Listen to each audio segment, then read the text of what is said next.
Hi guys, so let's see what can we see on today's collective love reading, okay? Collective love reading for today.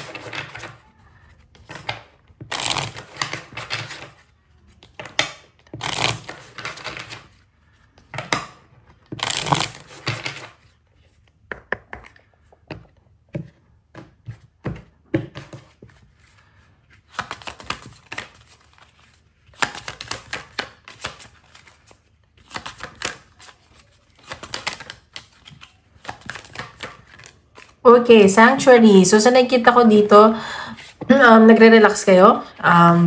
Baka nagki-cleanse kayo. Gusto nyo ng bagong energy. Gusto nyo ma-refresh. And pagdating sa connection nyo, may mga gagawin kayong actions. Ayan. So, siguro, magde-date kayo ng person mo, ganun. Or, basta may gagawin ka dito. And may malalaman ka din dito na katotohanan na makapagbibigay sa'yo ng freedom. Alam mo yun, parang mabubunutan ka ng tinik. Ganun yung nakikita ko. Parang may mabubunyag na katotohanan. Like, parang nakahinga ka ng maluwag. Ganun. Tingnan natin. Love reading para sa mga collective. Guys, paalala lang ha, hindi lahat ay makaka-resonate. So, take what resonate and leave what doesn't. And don't forget to hit like and subscribe para updated kayo sa videos na i-upload ko. Sa mga gusto mo pa private reading, message na lang ako sa Facebook or sa Instagram na sa description box below.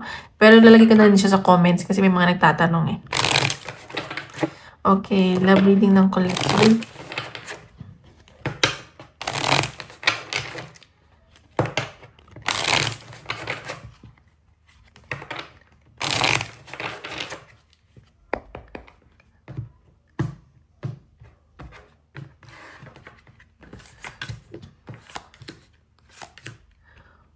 Okay, so sa nakikita ko dito, ikaw or yung person mo parang nag-explore pa, and sa nakikita ko parang tahimik lang kayo, ayaw nyo masyadong magsalita or minimize lang yung mga minimal lang yung mga sinasabi nyo. Parang nag-aalangan ka din kasi may paparating na celebration, magsa-celebrate ba kayo ng anniversary or may mga magbo-birthday dito. Ayan, so may nakikita naman ako na improvement na parang improvement sa communication. May pag-travel din. Ayan o, may bagong nagkakagusto sa'yo. Ayan, bagong tao. Ayan, siguro, mabait tong taong to. Tingin niya sa'yo, pamilya, ganyan, or pamilyadong tao siya. Basta may nagkakagusto sa'yo. Ayan. So, tingnan pa natin ang ipapakita. Sabi yan. Collective love reading.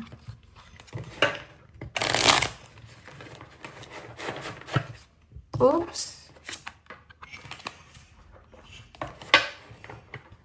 Love reading para sa mga collective. May nakakausap ka ngayon na bagong tao. Parang nababaling yung attention.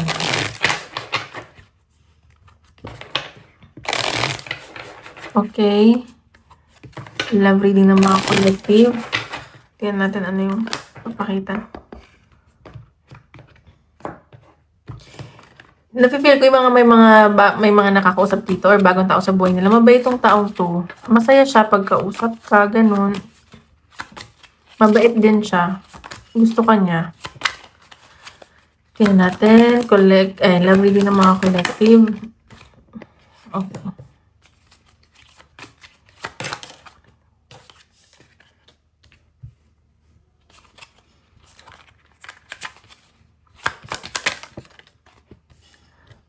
Okay. So, nakikita ko dito, itong taong to, gustong-gusto ka niya. Hindi ko alam ito kung yung bagong tao to or yung past mo. Tingnan pa natin. Mamaya i-clarify natin. Gustong-gusto ka niya, pero sobrang complicated daw ng sitwasyon nyo. Nasasaktan niya kasi gusto niya mag-offer sa'yo. Pero, parang may pumipigil, ganun. Parang may involved na third party din. It's either meron siya someone from the past or marami siyang options. Ayan. Ayan o, dalawang tao talaga yung involved sa'yo.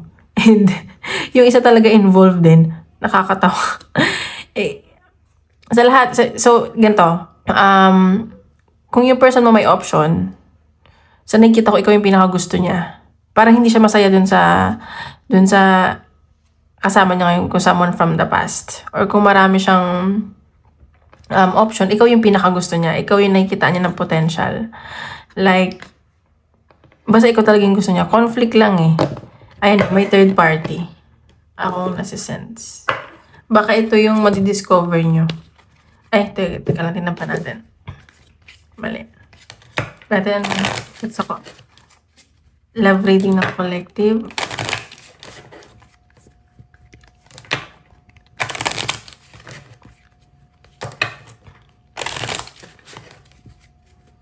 Ayun, pares, dalawang beses lumabas yung Three of Swords. And, sa nakita ko, may pag-aantay, may pagbiyahe nakikita, may conflict lang. Magkalayo ba kayo nito? Or yung isa, nakakonect mo is malayo. Or pares silang malayo. Iniintay ka nitong taong to. Para pag-aantay lang, ganun. Nanapan natin, love reading ng collective.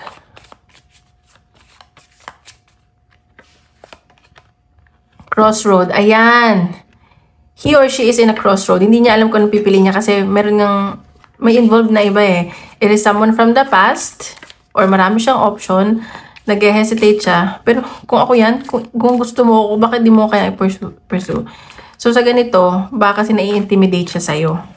Like, baka mas yung strong yung personality mo, mas may kaya ka sa kanya, ganun. May mas ibubuka ka siya, parang wala lang, parang simple lang, ganun. So, tingnan pa natin. Love reading ng collective. Ayan, no? So, ano ba to? Magkalayo kayo at may pagbiyahe, may mga nakikita akong mag-aayos sa mga documents, may pag-uusap kayo, siguro about sa papeles or contract, and sinikita ko baka iba dito yung person nyo sa ship ng tatrabaho or kayo. Or magta-travel kayo like through like waters. May pagbabago akong nasa-sense sa connection nyo. Tignan pa natin. Love reading ng collective. Ayan no. Sabi ko na may conflict. And sa nakikita ko, parang nahihirapan din tong taong to. And siguro busy din siya sa work. Baka yun yung third party na traumatically baka sa trabaho. And yun yung nagiging conflict is yung career niya baka hindi masyadong okay. Ayan no. And parang nalulungkot itong taong to. Baka nagkakasakit. Ayun. Pero nakita ako na may message na parating. Baka mag-usap kayo or siya mag-message sa'yo hindi mo inaasahan. And very passionate tong taong to sa'yo. Alam mo yun.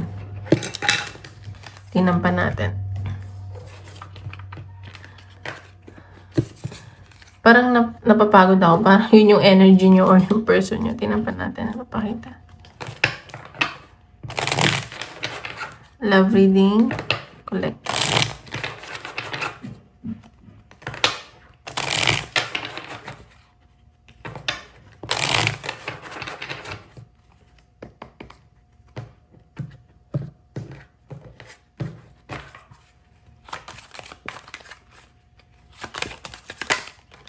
Okay, ayan. So, nakikita ko, kung hindi kayo okay ngayon, magiging okay din lahat. Kailangan nyo lang tanggapin yung isa't isa. At may nakikita akong parang instability na mangyari sa connection nyo. Ayan, gagawa to ng move. Kahit na nahihirapan siya, parang magiging, magkakaroon siya ng perseverance na maging maayos kayo. Ganon. Wow. Gagawa siya ng move. Ano pa natin?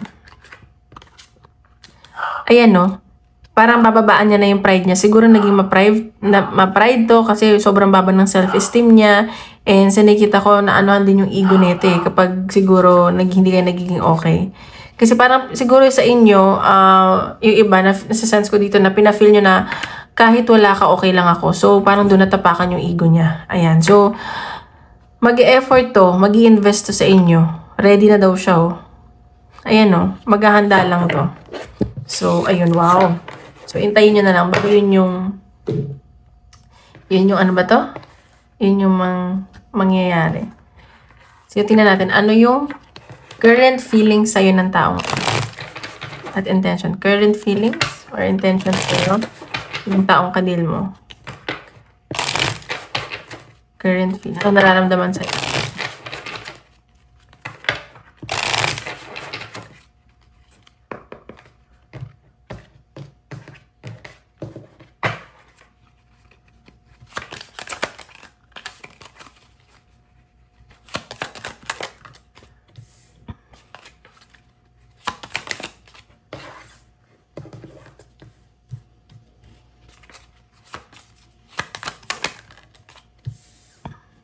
Current feelings.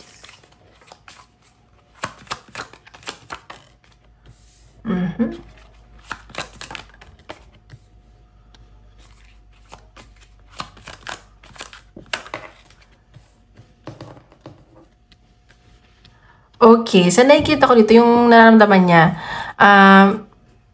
nagmamatigas to sa ngayon. Pero, nung una, di ba, nagda-doubt siya. Nakikita ko parang gagawa na to ng move. Pero, dahan-dahan, nakikita ko pag-aaralan niya yung sitwasyon. And, sa nakikita ko, kung siguro nakikinig to ng mga music, hindi ko yung naaalala niya. And, hindi talaga okay yung finances na itong taong to. Ito yung problema niya. Ayan.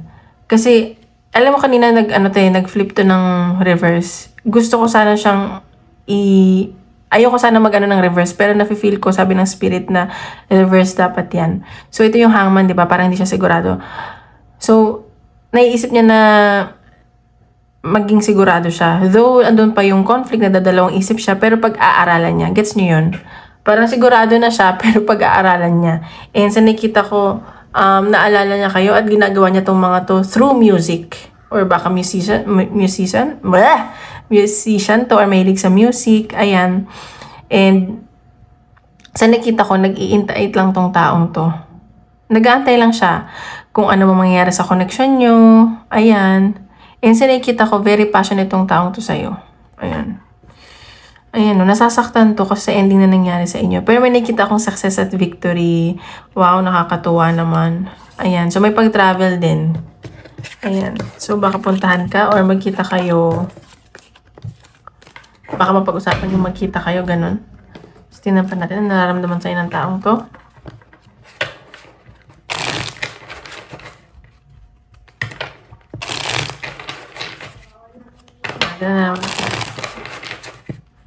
Nararamdaman natin. Tingnan natin. Anong nafe-feel sa'yo ng taong to?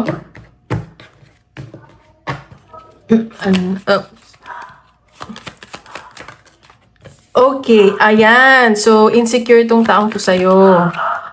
Ayan. Baka kaya ayaw niya gumawa ng move. Self-esteem him. Ayan, no? Divine masculine talaga siya. Ayan. So, na-insecure to. Marami itong insecurities kaya siguro hindi din siya makagawa ng move. And pero sa nakikita ko, tinanggap mo tong taong to. Nafe-feel niya to. Like kahit ano siya, kung anong meron siya, tanggap mo. And nafe-feel niya na meron kay unfinished business. Ayan, gusto ka nito lang ng taong to. May nararamdaman to sa'yo. Ayan o. Hoping siya sa mga possibilities sa inyo. O baka someone from the past na to. Or baka ex nyo to. Or meron someone na tawag dito, umaaligid ang ex. Ayan o, meeting someone new. Dalawang tao talaga yung involved. Tingnan natin, ano pa tong, ano dapat mong malaman sa person mo? Ano dapat mong malaman sa person mo? Tingnan natin. Ano dapat mong malaman sa person mo?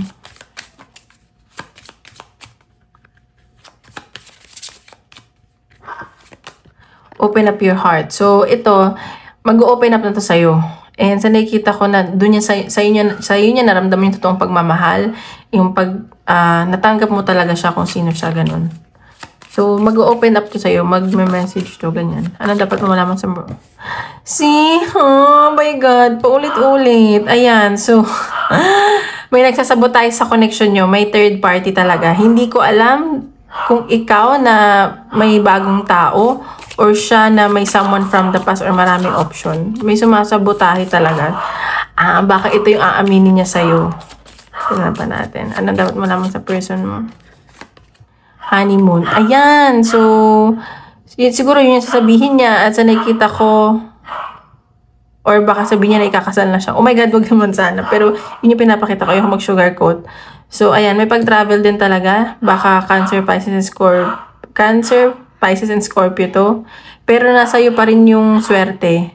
So, kahit nasasaktan ka ngayon, papabor sa'yo si universe. So, wag ka nang mag-alala, okay?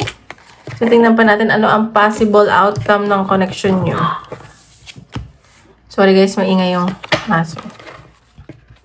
Tingnan natin ano ang possible outcome ng connection nyo. Possible outcome ng love reading ng collective. Possible outcome ng ano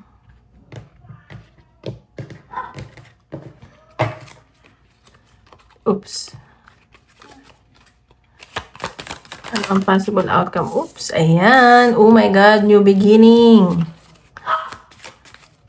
May transformation. Possible outcome sa connection niyo. Okay. Possible.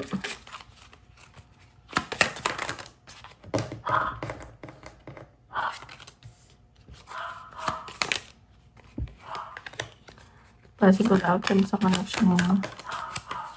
Ayan. Okay, so nakikita ko dito, may new beginning, may transformation na mangyayari sa inyo. Pero ikaw to, magiging matalino ka na, magfo-focus ka na sa finances mo. Kasi parang magiging cold ka sa kanya and magtataka siya. And may hirapan tong taong to. Kasi aabot sa point na parang napagod ka na din, ganun.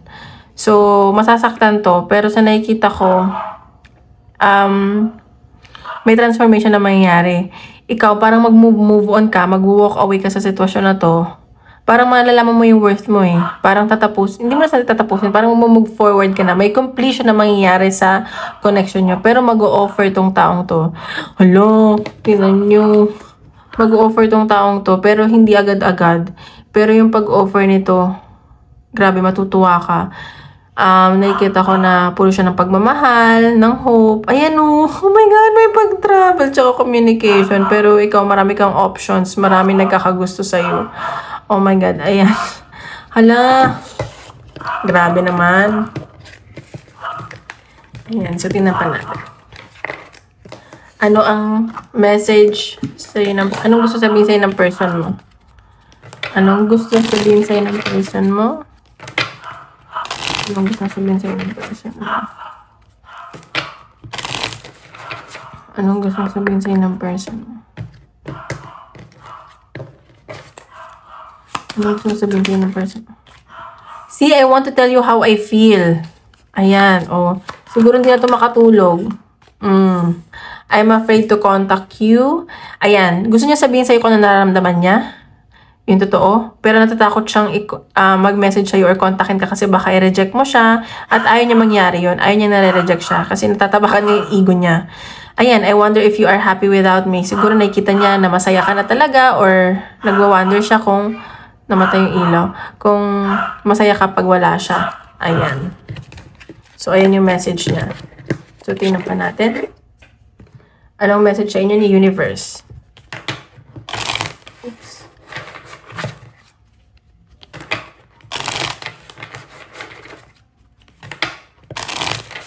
Anong gusto sabihin sa inyo ni Universe?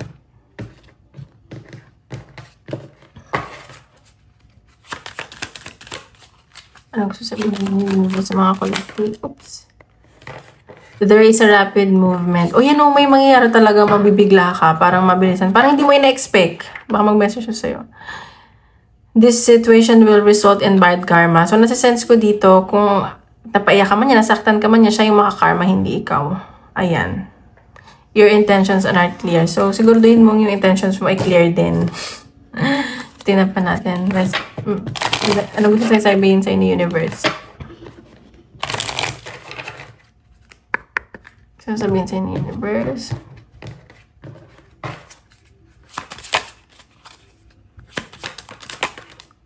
You need to stay positive and optimistic. So, ayan. So, maging positive ka lang. Huwag ka mag-dwell sa mga for me, wag ka mag-dwell sa mga bagay na hindi mo kayang makontrol.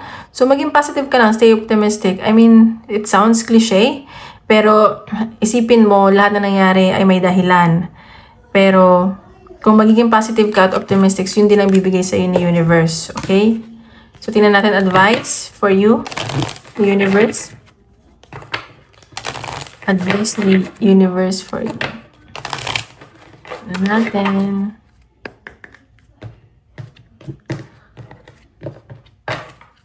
Advice ni universe pa. Ayan. You can always rewrite the story. So, ayan, pwede ka daw magsimula ulit. Hindi dahil ganyan na nangyayari sa buhay mo, ganyan na habang buhay. So, you can rewrite your fate, your story. Alam mo yun, hindi habang buhay na parang ang daming kontrabida at masama yung nangyayari sa'yo. It depends on you. Ayan o, take control of your own narrative. Ikaw pa rin ang makakakontrol sa mga bagay na nangyayari sa buhay mo. Huwag kang mag-dwell sa ibang tao, okay? So, ayan, isip kayo ng question. Tingnan natin anong salugot ni universe.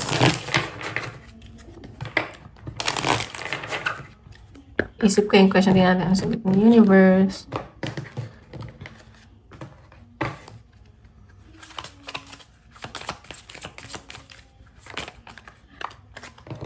Ayan. So, choose a new direction. So, kung may ibang option ka daw, yun daw yung piliin mo. At sa bago ka na daw, huwag ka na daw sa luma. Ayan. Improving health. So, ingatan yung mga health ninyo, yung iba dyan. Okay? Ayun lang guys. Maraming salamat po.